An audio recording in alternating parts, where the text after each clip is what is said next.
Welcome to Education Insight Weekly. I'm Lacey Kendall. Recently, the Harvard Graduate School of Education and the Edutopia Education Foundation each published data suggesting that grade school children are being tested far too frequently. Both reports also suggested that bias in testing is becoming all too common. We find out about all of that in just a few moments. But first, a look at what's grabbing headlines in Southern California education.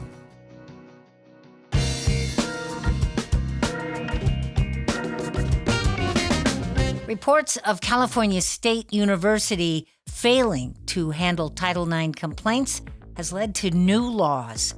Governor Gavin Newsom recently signed the first two bills in a legislative package that addresses sexual harassment and violence on campuses. Assembly Bill 1790 requires Cal State to follow the recommendations of the state auditor, who found inconsistencies in addressing sexual harassment. Universities must resolve these complaints under Title IX. AB 2608 mandates updates to annual training on recognizing alcohol and drug-facilitated sexual assault, starting in September of 2026. This bill affects Cal State, California Community Colleges, the University of California, and state-funded higher education institutions. A report from the California Assembly Higher Education Committee showed there's distrust in how public higher education institutions are handling sexual harassment and discrimination complaints. Cal State spokesperson Amy Bentley-Smith stated that the CSU is working to meet audit requirements and will report that progress to the legislature soon. Mathematic abilities significantly influence college and career outcomes, but math anxiety continues to affect Southern California students at all ages, and that can profoundly impact a student's educational path and career opportunities. The Math Narrative Project is one effort that's receiving a lot of local attention for offering workable remedies. The initiative gathers perspectives from students, teachers, and parents to help students recognize, address, and resolve the struggles associated with math education. The project leaders advocate for narrative interventions that not only help students tackle math challenges, but also help equip educators and caregivers with effective support tools. At the policy level, California Assembly Bills 705 and 1705 are designed to streamline students' progression in higher education by ensuring access to college-level math courses and providing necessary support. These bills represent significant steps towards equitable education in math, though much work remains to bridge the gaps in K-12 math preparation and ensure that all students are ready to succeed in college mathematics.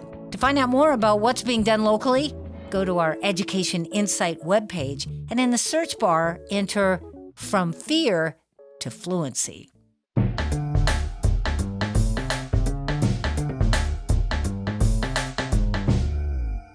As we mentioned at the top of the show, organizations like Harvard University's Graduate School of Education are insisting that testing in grade school is happening way too much.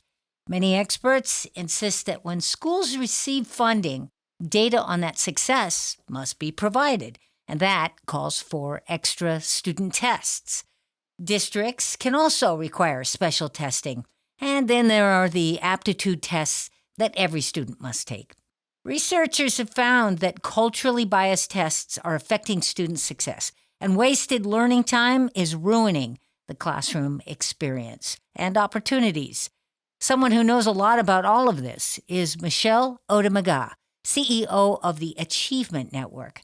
They partner with schools from coast to coast, working to improve quality, equity, and the frequency of assessments in K-12 classrooms. Michelle, thanks for joining us on Education Insight today. Thank you so much for having me. I'm really excited. Yeah. Could you describe your work with the Achievement Network? Yeah, What you named at the beginning is basically what we do. We focus on working alongside school leadership teams, district leadership teams, and we obsess on how we improve the quality of leadership and instruction happening in our schools and the culture that surrounds the curriculum and surrounds the assessments and achievement data in order to really achieve breakthrough results for students. And we particularly focus in school districts and communities that have been historically underserved or under-resourced. And so our mission is really grounded in the belief that every child deserves an excellent education, and we believe and have seen over the years that we can help partners get there.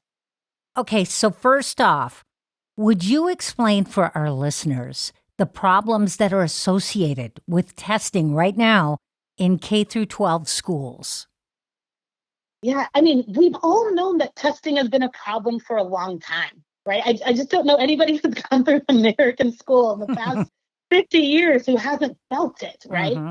And, what we feel and see, whether we're parents, teachers, or students, is they're taking up way too much time and we're not really seeing a lot in return. And I always say, like, I treat schools like the way I do anything else. What's the return on investment for all this time we're spending testing? We really believe that testing and assessments could be valuable tools to improve teaching and learning. But right now, they're so confusing and they're just stressful and a mess of acronyms that we're all trying to figure out what am I doing, why am I doing it, and who is it for? And we've found that in trying to navigate all these forces, whether it's state level accountability or even new ed tech platforms since the pandemic, districts have enacted a volume of policies that we realize are just bad practice in terms of creating redundant testing and adopting assessments that are good for maybe if you're on the school board, but are actually pretty damaging if you're a student. Ah, so are your typical or your most common clients, those that are coming to you, are they districts, legislators, or are they teachers and students, or all of those?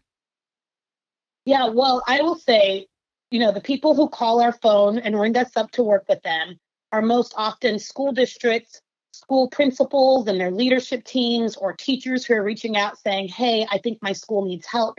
And we really partner with them to support how do we get high quality instruction that's grounded in good curriculum, leveraging good data, and supporting quality teaching.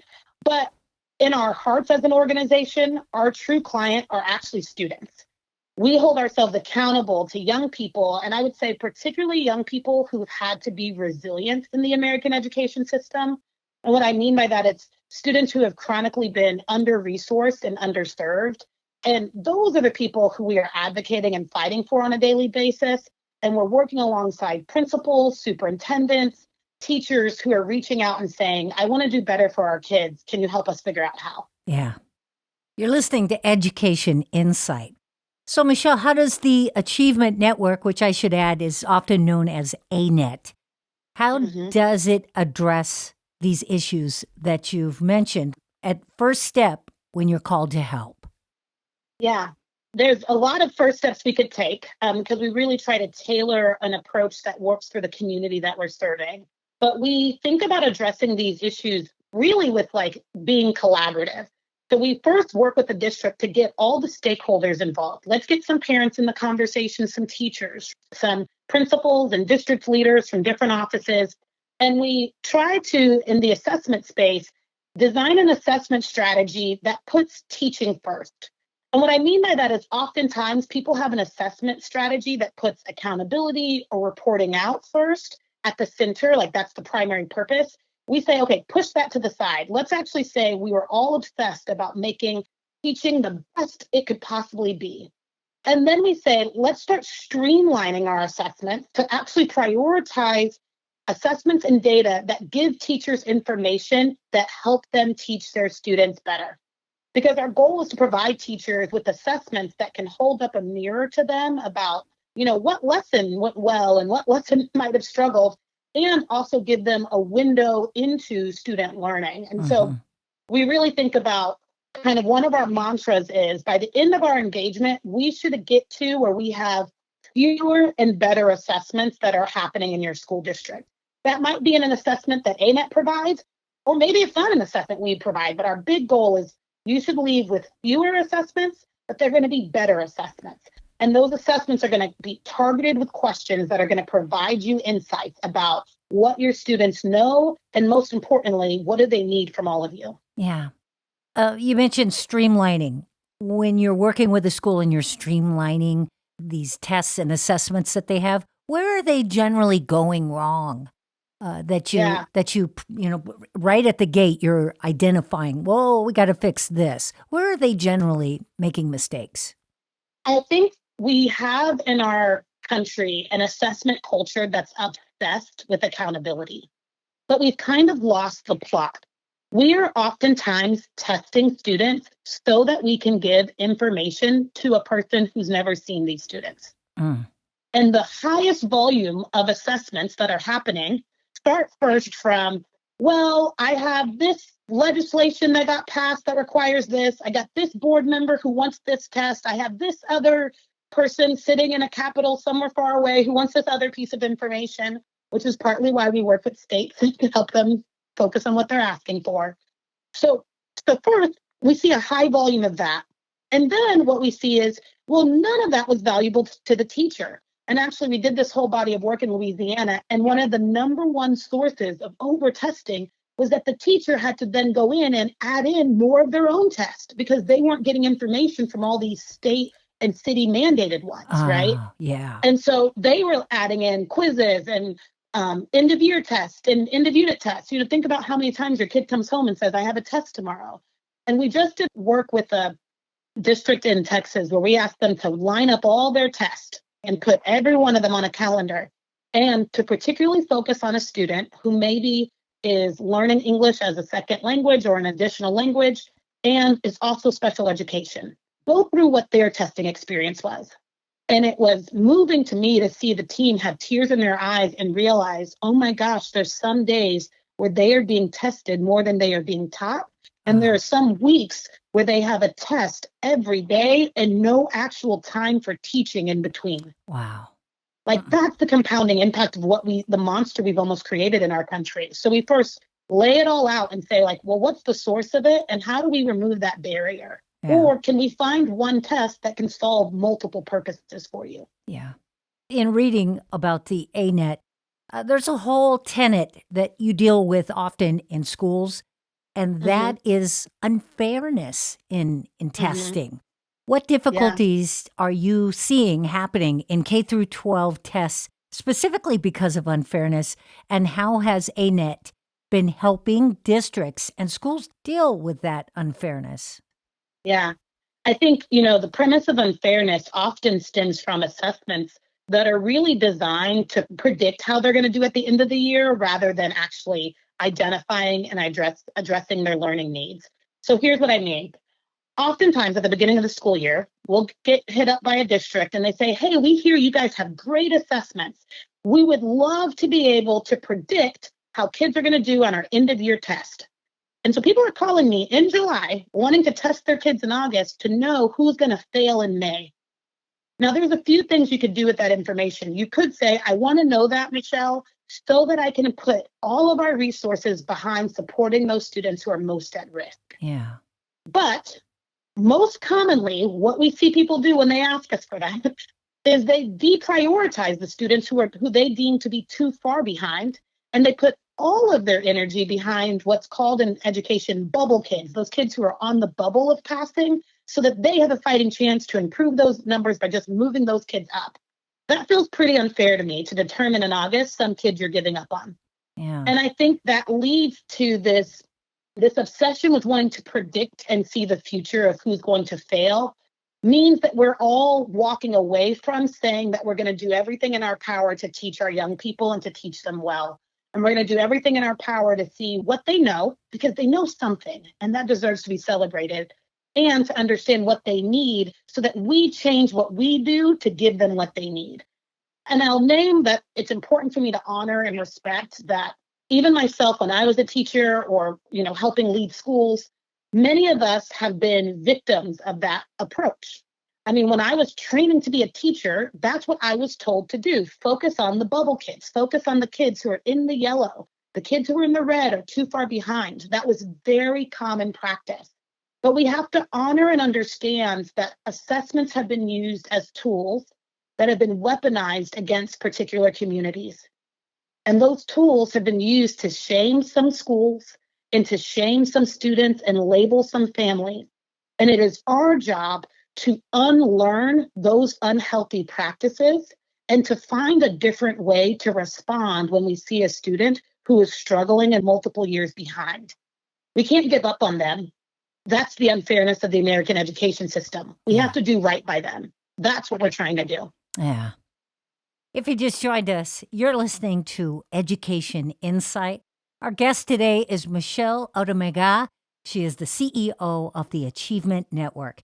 It is an organization that for 20 years has helped community leaders and educators rethink the exhaustive and often biased student testing.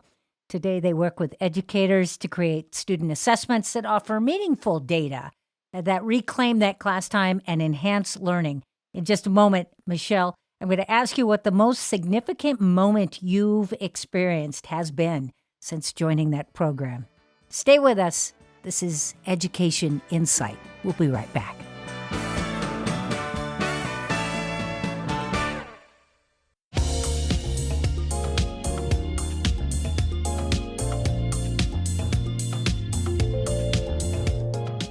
Welcome back to Education Insight. Today we're discussing the unprecedented amount of testing that K-12 students are now expected to participate in. Our guest, Michelle Odemega, is the CEO of the Achievement Network. That organization is helping schools from coast to coast, and indeed here locally, to reduce that testing, to make what testing they do matter more, and they're helping to make the classroom experience greater for students and for teachers. Michelle, I wanted to ask you what the most significant moment is that you've experienced since you've joined the Achievement Network, when the network's help actually made a notable impact on teachers and students, maybe even in a community that doesn't get that kind of support generally. What are your thoughts? I love this question. Because, when I started out at ANET, I didn't start out as the CEO. I started out as one of our team members who was working on the ground supporting schools with this whole learning how to use assessments in a better way journey. Mm-hmm. And so many stories and moments flooded my mind, especially because, we've seen in our data that schools who fully embrace our approach, they are actually able to see 6 months of additional learning over 2 years for their students. And those teachers report feeling more empowered and supported in their instruction. And we see students even saying, I feel like I'm getting the feedback I need. But a specific community that came into my mind actually is a community in Nevada. And so a few years ago, maybe this was 5 or 6 years ago, I was asked to join this conference that the Nevada State Department was hosting. And it was like a partner fair where all these organizations who partner with school districts were there. It was kind of like speed dating, and all these districts come up to you and they're able to ask, hey, what do you do? How can you help us? And while we were there, I was grabbing a bottle of water and I saw this one district who was leaving early. And, they were leaving early, but I could actually see on their faces frustration and like disappointment, I guess. Mm. And so, one of my team members went up to them because we're nosy. I was like, oh, why are you leaving early? Like, we haven't even met you yet. And she said, well, we've figured out pretty quickly that nobody here is going to be willing to come to where we're at because we're pretty far away. And so what's the point for us? Because, this meeting was like in Reno and we were like, well, we'll come to you. How far are you? Yeah. And they are 4 hours from the closest airport, a small community in rural Nevada. And the schools are really spread out. When I say 4 hours from a closest airport, I'm just talking about, you could fly into Boise, Idaho and drive over to get to the central office, but then to get to one of their schools, you might drive another 90 minutes to 2 hours to get to one of those schools. And when you talk about schools who represent America, represent our communities, but are left out of education conversations and are left out of resources because they're quote unquote too hard to get to. I mean, that was a challenge that the ANET team said, sign us up. Like, These are the type of people who are under-resourced and underserved. And so we have really worked with them over time to streamline their assessments, to focus on instructional purposes. We also help them think about, okay, what's the curriculum you want to use? Because teaching comes first. So you've got to have a good curriculum in your teacher's hands. How are we doing professional development for your teachers? How are they getting coaching and support despite them being spread out? And we just saw transformative practices happening in that district's approach and actually seeing real impact on the student outcomes and data that they saw. And so to me, that was a great example for me, a person who, I tend to live closer to bigger metropolitan areas, and I serve students who are oftentimes low income and oftentimes Black or Latino and Latina, but pushing us to say, but what about rural? That's an underserved community as well. And how do we ensure that they're getting the best that we have to offer? And it's been one of my proudest experiences to see what our team has been able to do for that community over the past, I don't know, I think we've been working with them 5 or 6 years now. Yeah. So, Michelle, what do you see as the most important issues in K through 12 tests right now? And how can teachers and our system out here in the region of inland Southern California, where folks are listening right now, how can we fix these problems? There are 3 big problems we obsess on. We got a volume problem, right? We've already talked about that. Mm-hmm. We've got a quality problem, and we have an equity problem. So I'll first say quickly on the quality problem, most of the assessments we are giving students are low quality. And what I mean by that is kids are being tested on content they haven't been taught. Let's talk about unfairness, right? Don't test me on things you didn't teach me. Yeah. And they're not even actually, when you look at the content of what's in it, it doesn't match the quality or rigor that kids take at an end of year test. And so what I mean by that is in year, we have kids. One example I use is kids are lifting these 5-pound weights. We're getting all this data. And then we get to the end of year state test and they're being asked to lift a 50-pound weight and they're pulling a hernia. Well, of course you would, right? Mm-hmm. So quality is one of those secret problems that we don't talk enough about. And so we have a couple of rules of thumb on what we think about. We say quality is a huge issue and teachers need to be able to see the items to also feel confident that they're quality. The items that we're giving for tests should not be locked away in some closet till the end of the year. We need teachers to be able to have time with them. They need to be able to take the assessment themselves, engage in rigorous conversation about it. And then they need quality data. How many times do you as a parent get a kid who comes home with a report who says either a percent correct, but you can't really see what the questions were, or they just get some ununderstandable number, like your kid's a 317. I do not know what that means. And so we really focus on giving reports that tell parents and teachers very specifically, here's where Susie's doing great, and here's where she needs a little bit more support, and here's what you can do about it. And so I would say quality is one of our silent killers in the assessment space that we don't spend enough talking about. Quality items and quality reporting. Yeah. So what I'm hearing over and over here today, Michelle, is that the Achievement Network works side by side, hand in hand with these schools and districts, very collaboratively. How does that collaboration help solve the problems, as opposed to going there, analyzing what the issues are, and leaving them with a directive? Yeah, well, we always tell people we're not a program, we're a partnership, because programs don't work. There's no silver bullet and there's no one size fits all, not for our students, not for our schools, and not for our districts. And so we really sit alongside them to deeply understand, what are you facing? What are the challenges you're experiencing? And what do you want to be true? What's your vision? And then how do we design an assessment strategy that matches your distinct and unique vision? And looking ahead, Michelle, what would you like to see happen to make testing more effective for all of our K through 12 kids throughout the U.S.? I want us to all really feel it in our heart and in our bones that the only people we are accountable to are the young people who are sitting in our classrooms and their parents and loved ones who trust us to do right by them. And every test we give should be allowing us to change how we show up for them. If you are giving a test and it confirms bias you have about a student, it's a bad test. If you're giving a test and it makes you label a student and say that they're not going to be successful at the end of the year and there's nothing you can do about it, it's a bad test. But if you have an assessment in your hands that says, Here's what you teacher or you parent or you principal can do differently for the students in your community. And here's what you can do tomorrow to better serve them. Those are the only tests that you really need. Wow, this is so enlightening. Michelle Odamaga, CEO of the Achievement Network, joining us by telephone today on Education Insight. They partner with American schools to improve the quality and the use of assessments and curriculum to improve outcomes for kids. Michelle, thank you so much for joining us today and taking our call. Of course. Thank you so much. This has been great. Early this summer, the Keys to a Brighter Future music education program for kids held their popular piano extravaganza at San Bernardino Valley College. As we close our show today, some music from that event. This is 11-year-old Danielle Bryant performing Mozart's Symphony No. 40 in G minor. Join us next week for Education Insight, and have a great week.